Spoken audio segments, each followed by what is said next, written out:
For Complex News, I'm Aiden Galicetti. Last week marked the 5-year anniversary and culmination of Kobe Bryant's post-retirement endorsement extension with Nike. The relationship between the two parties has dramatically shifted following Vanessa Bryant and the Kobe Bryant estate's decision to not renew their partnership. Effectively, this punctuates a nearly 20-year relationship between Nike and the Bryants, unless of course they plan to renegotiate in the future. For the first time since 2003, the Kobe Bryant estate is essentially operating as a free agent. Vanessa Bryant took to Instagram to share news, stating that, quote, "Kobe and Nike have made some of the most beautiful basketball shoes of all time, worn and adored by fans and athletes in all sports across the globe. It seems fitting that more NBA players wear my husband's product than any other signature shoe." Reportedly, Bryant and the estate had grown frustrated with Nike limiting access to Kobe sneakers and products via highly exclusive drops. Following his tragic passing, Kobe's gear was solely available on Nike's sneakers app, a platform notoriously known to sell out of their goods within moments of release. Inevitably, the exclusivity inflated the price of Kobe Bryant products across the resale community. The resulting bubble allowed profiteering resellers to corner the market and exploit the late athlete's legacy for some extra cash. Vanessa goes on to say, quote, "My hope will always be to allow Kobe fans to get and wear his products. I will continue to fight for that. Kobe's products sell out in seconds, and that says everything. I was hoping to forge a lifelong partnership with Nike that reflects my husband's legacy. We will always do everything we can to honor Kobe and Gigi's legacies. That will never change." To add some more drama to a complicated situation are the trademark filings the Bryant estate has recently made, which include names and logos for apparel and footwear. Things seem like they're just getting started, and it looks like we'll be headed into a new era of Mamba basketball apparel and footwear.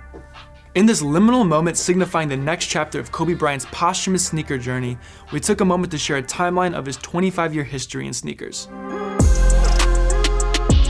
1996, the Elevation EQT. Kobe landed his first sneaker endorsement with the Elevation EQT during his 1996 rookie season.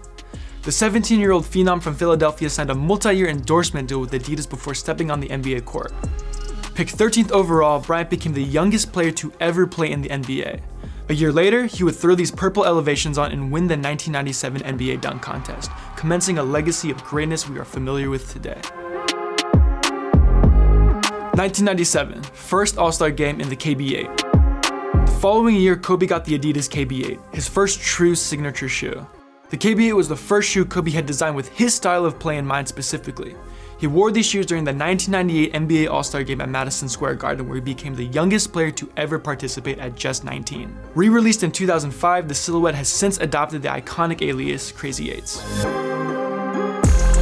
2000, winning his first title in Audi TTs.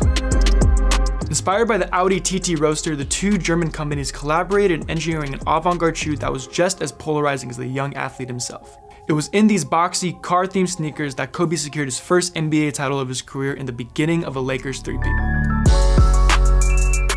2003, sneaker free agency.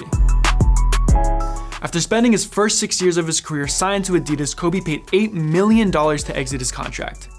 He played the following 2002-2003 NBA seasons as a sneaker-free agent, donning a range of different sneakers under different brands as he figured out who to sign with next. Some notable shoes include Air Force Ones, Reebok Questions, Concord 11s, and most famously a slew of Air Jordan player exclusives. During this season, he would have 3 50-point games wearing Air Jordan 7s, 3s, and 8s respectively. In June 2003, Kobe would go on to sign a 4-year, $40 million contract with Nike. 2006, scoring 81 in the Kobe ones. After wearing the Huarache 2K4 and 2K5, Bryant finally stepped into his first signature Nike sneaker, the Air Zoom Kobe 1. This shoe played its part in one of Bryant's most memorable career games where he put up 81 points against the Toronto Raptors. It's challenging to imagine much better marketing than that. The shoe originally came out in white, purple, and black colorways before being retroed by the brand in 2019. 2008, the Redeem Team and the Beijing Olympics in the Hyperdunk. After collecting a disappointing bronze medal in the 2004 Summer Olympics, Team USA assembled the Redeem Team upon entering the upcoming Global Games in 2008. Not only did team captain Kobe Bryant secure the gold medal and polish the team's reputation, he did so wearing the Nike Hyperdunk. At this point, the Hyperdunk had already had a touch with virality. Pairs were flying off shelves after Kobe was documented hopping out of a DeLorean and allegedly leaping over a speeding Aston Martin, all while wearing these shoes.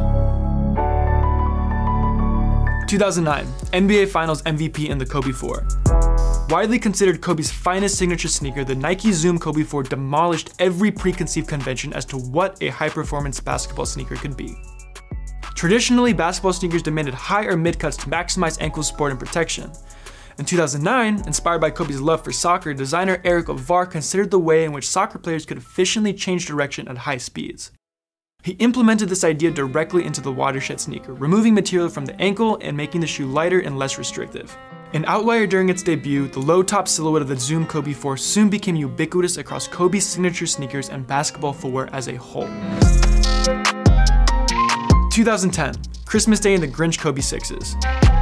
Retaining the emblematic low-top silhouette of the previous two Kobe iterations, Bryant injected his deadly Black Mamba identity into the new Nike Kobe 6. With a snakeskin texture on the upper, there's no denying the sneaker's influence. Kobe himself offered insight on the shoe, stating that, quote, "The Kobe 6 is a very character-driven shoe with the alter ego of the Black Mamba prominently featured. Aesthetically, you haven't seen a shoe pop like this before. It brings to life what drives me." What's most memorable about the model is its venomous apple green colorway debuting on Christmas Day in 2010. Aptly coined the Grinch Kobe 6s, this electric color combo cemented itself as the greatest Christmas Day sneaker in the history of the sport. 2016, the last game. On April 13th, 2016, the Black Mamba gracefully bowed out. Completely in character, Kobe punctuated a legendary athletic odyssey by dropping 60 points in premium black and gold Nike Kobe 11s. This regal colorway was the ultimate pair in a limited collection of all 13 silhouettes worn by Bryant over his career. The shoes were released over several weeks in order of appearance across a spectrum of darkening hues up until his very last game. With the Lakers trailing most of the game, Kobe did as Kobe does, taking the game into his own hands and writing his own story. While we only had space to describe a handful of Kobe's quintessential sneakers, this record effectively brings us back to the present. Here, we ask ourselves what the future holds for the Black Mamba legacy. Nike and the Bryant estate appear to remain on friendly terms. Following the separation, Nike stated, quote, "Kobe Bryant was an important part of Nike's deep connection to consumers. He pushed us and made everyone around him better. Though our contractual relationship has ended, he remains a deeply loved member of the Nike family." No longer obligated to Nike, the Bryant estate is free to decide their destiny.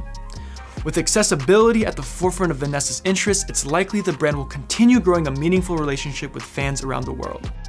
That's all for now. For more updates on this, subscribe to Complex News on YouTube and Instagram. For Complex, I'm Aiden Galicetti.